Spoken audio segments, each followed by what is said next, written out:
Hello everyone, कैसे हैं आप सब। मेरा नाम वैभव कौशिक है और आप सभी जुड़ चुके हैं संस्कृत आईएएस के यूट्यूब प्लेटफॉर्म पर। आज हम बात करने वाले हैं उन स्वदेशी ऐप्स की जिनको हर एक भारतीय को अपनाना चाहिए और अपने फ़ोन में यूज़ करना चाहिए।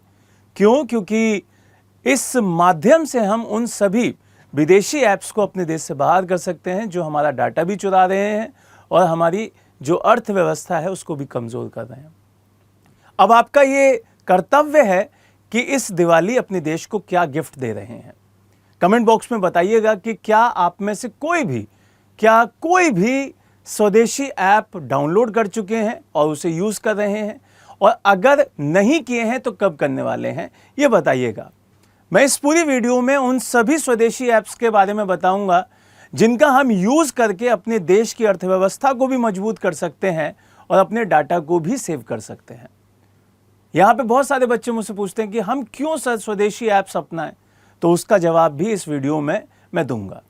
चलिए स्टार्ट करते हैं, लेकिन ये सबसे पहले मैं आपके पास एक क्वेश्चन छोड़ूंगा कि क्या आप में से कोई भी व्यक्ति स्वदेशी ऐप यूज़ कर रहा है या नहीं कर रहा, और जो स्वदेशी ऐप यूज़ कर रहे हैं उसका नाम भी आप मुझे बता सकते हैं। ठीक है, चलिए स्टार्ट करते हैं। सबसे पहले हम बात करते हैं व्हाट्सएप की। आपने देखा होगा कि हर किसी व्यक्ति के फ़ोन में आज की डेट में व्हाट्सएप दिखाई देता है। एक सोशल मीडिया प्लेटफॉर्म है और हम लोग आपस में बात करने के लिए व्हाट्सएप का यूज़ आमतौर पर आम जिंदगी में बहुत आसानी से सीख भी चुके हैं और हमारे लिए बहुत इजी भी है। अब इसी को रिप्लेस करने के लिए एक ऐप लॉन्च की गई है भारत में जिसका नाम है अर्टाई।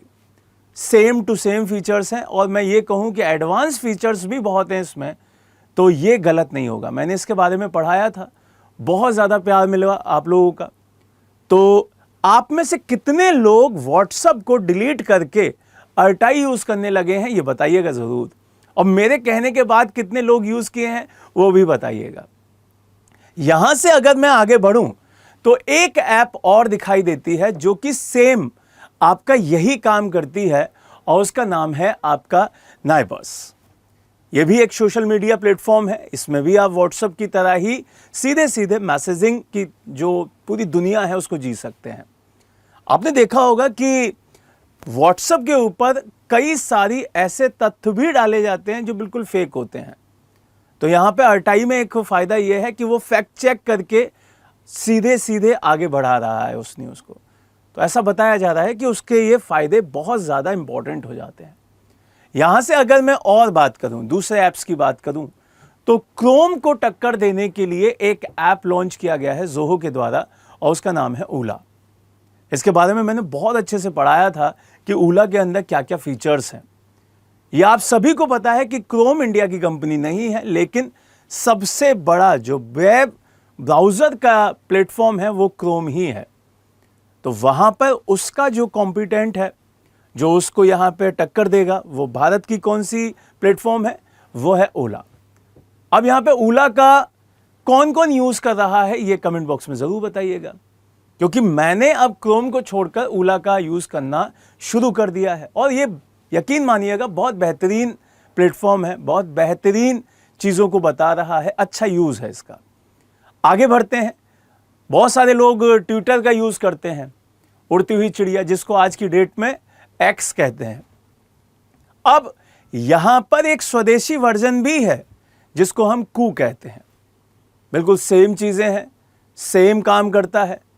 अब कितने लोग एक्स को छोड़कर कू पे काम कर रहे हैं ये मुझे नहीं पता, लेकिन करना चाहिए क्योंकि स्वदेशी ऐप है। जो डाटा हम ट्विटर पे चाहते हैं कि भाई हमें मिल जाए, हम इसको फैला दें, तो वो कू पे भी कर सकते हैं आप। यहां से आगे बढ़ें तो एक आपको सबसे इंपॉर्टेंट चीज़ कि कहीं पर जाने के लिए नेविगेशन की ज़रूरत पड़ती है। एक यात्रा को करने के लिए हमें सीधे सीधे एक पूरा का पूरा रास्ता पता होना चाहिए कि भाई हम किस रास्ते से जाएं। तो हम उसको किससे पता करते हैं? गूगल मैप्स से पता करते हैं। अब गूगल मैप्स को यहाँ टक्कर देने के लिए भारत की एक बहुत इंपॉर्टेंट ऐप लॉन्च की गई जिसका नाम है मैपल्स, और खुद सरकार ने इसके बारे में बताया कि ये बहुत बढ़िया काम कर रही है।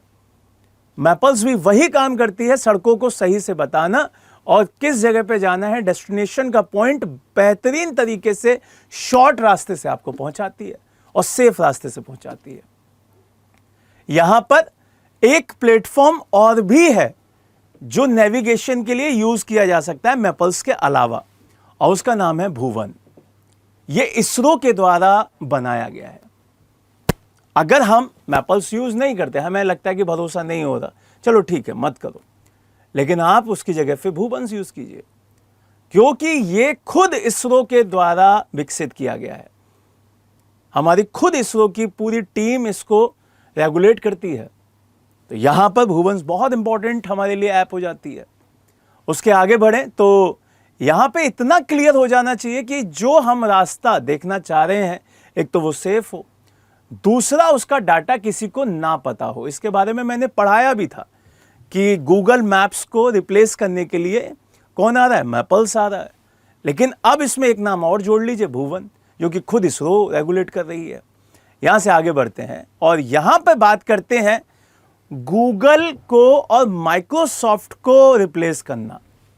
यह एक बहुत बड़ा टास्क है, छोटी छोटी चीजें नहीं है कि भाई आप इतनी बड़ी, जो दुनिया की सबसे बड़ी कंपनियों में से एक है, उनको आप रिप्लेस करना चाहते हैं, और वो भी 1 मिनट में नहीं हो सकता। लेकिन वो तब हो सकता है जब आपके देश के लोग आपके साथ खड़े हों। तो कमेंट बॉक्स में मुझे जरूर बताना, क्योंकि मैंने इसके बारे में पढ़ाया था कि जो जिस दिन हमारे भारत सरकार के मंत्रियों ने सबके सामने रखा कि भाई हम इसे अब यूज़ करने वाले हैं, तो मैंने उस दिन भी इसके ऊपर एक क्लास पढ़ाई थी कि जोहो ने अब सीधे सीधे कहा है कि अब हम लोग गूगल और माइक्रोसॉफ्ट को यूज़ नहीं करेंगे अपने कार्यालयों में, और बाद में प्राइवेट सेक्टर में भी ये चाहेंगे कि ये यूज़ हो। इसके बहुत सारे प्लेटफॉर्म्स हैं, बहुत सारी चीज़ें हैं, बहुत सारे फील्ड्स में ये काम कर रहा है। जैसे कि गूगल का एक जीमेल है जहाँ पे हम लोग मेल भेजते हैं। अब उसी जगह पे आपको जोहो मेल का पूरा प्लेटफॉर्म मिल जाएगा। तो क्यों किसी की विदेशी कंपनी की ऐप को यूज़ करना, जब अपने देश की कंपनियां वो काम करके दिखा रही हैं। उससे हमारा डाटा सेव भी होगा और सारी चीज़ें भी सेव होंगी। अब सबसे बड़ी चीज़ आती है उन महिलाओं के लिए, उन लड़कियों के लिए और उन बच्चों के लिए जो शॉपिंग बहुत करते हैं। आपको पता होगा कि बहुत सारे प्लेटफॉर्म्स हैं जो शॉपिंग ऐप्स के रूप में सबके सामने दिखाई देते हैं, जिसमें से 2 सबसे ज़्यादा फेमस हैं, एक है अमेजोन और एक है फ्लिपकार्ट। अब मुझे इसमें से बताइएगा कि आप कौन सा यूज़ करते हैं, क्योंकि मैं जिसका नाम लेने वाला हूं वो इंडियन है, और अगर आप उसका यूज़ करते हैं तो फिर आप थोड़ा सा भारतीय होने का जो दायित्व है वो निभा रहे हैं, और वो है नीले कलर वाला फ्लिपकार्ट। यहां पर अगर आप फ्लिपकार्ट यूज़ कर रहे हैं तो जितनी भी हमारी इकोनॉमी जनरेट होती है मार्केटिंग से, वो फिर भारत के खाते में जाती है, और अगर अमेजोन से करते हैं तो फिर वो अमेरिका जाती है। तो ये चीज़ भी आपको समझनी होगी कि कौन सी ऐप यूज़ करके हम जो रेवेन्यू जनरेट कर रहे हैं वो कहाँ जा रहा है। तो ये भी हमारे देश की ही है फ्लिपकार्ट, तो हमें ज़्यादा से ज़्यादा इसको यूज़ करना चाहिए। अब इसके अलावा भी बहुत सारी स्वदेशी ऐप्स हैं जो हम लोग यूज़ कर रहे हैं लेकिन उतना नहीं करते, तो वो करनी चाहिए। जैसे कि भीम UPI, ये आपके सामने दिखाई देती हैं। डिजी बॉक्स बहुत इंपॉर्टेंट ऐप, जहाँ पे आप अपने जितने भी डॉक्यूमेंट्स हैं उनको बहुत अच्छे से रख सकते हैं, हिफाजत के साथ रख सकते हैं। इसके अलावा उमंग ऐप बहुत फेमस है, आप उसे यूज़ कर सकते हैं। तो ये वो सारी सरकारी ऐप्स हैं जो आज की डेट में हमारे फ़ोन में होनी चाहिए। लेकिन सबसे इंपॉर्टेंट अर्टाई, फ्लिपकार्ट, ओला, जोहो, मैपल्स, ये वो ऐप्स हैं जो कि हमारे देश को एक शानदार तरक्की दे सकती हैं। अब मुझे आप कमेंट बॉक्स में बताइएगा कि आप में से कितने लोग जो इस वीडियो को देख रहे हैं वो अपने देश की स्वदेशी ऐप यूज़ कर रहे हैं या इस वीडियो को देखने के बाद करने वाले हैं। अगर आप करें तो कमेंट बॉक्स में ज़रूर बताइएगा कि हाँ सर, हमने अब स्टार्ट कर दिया है। नई वीडियो के साथ दोबारा मिलेंगे। जय हिंद, जय भारत।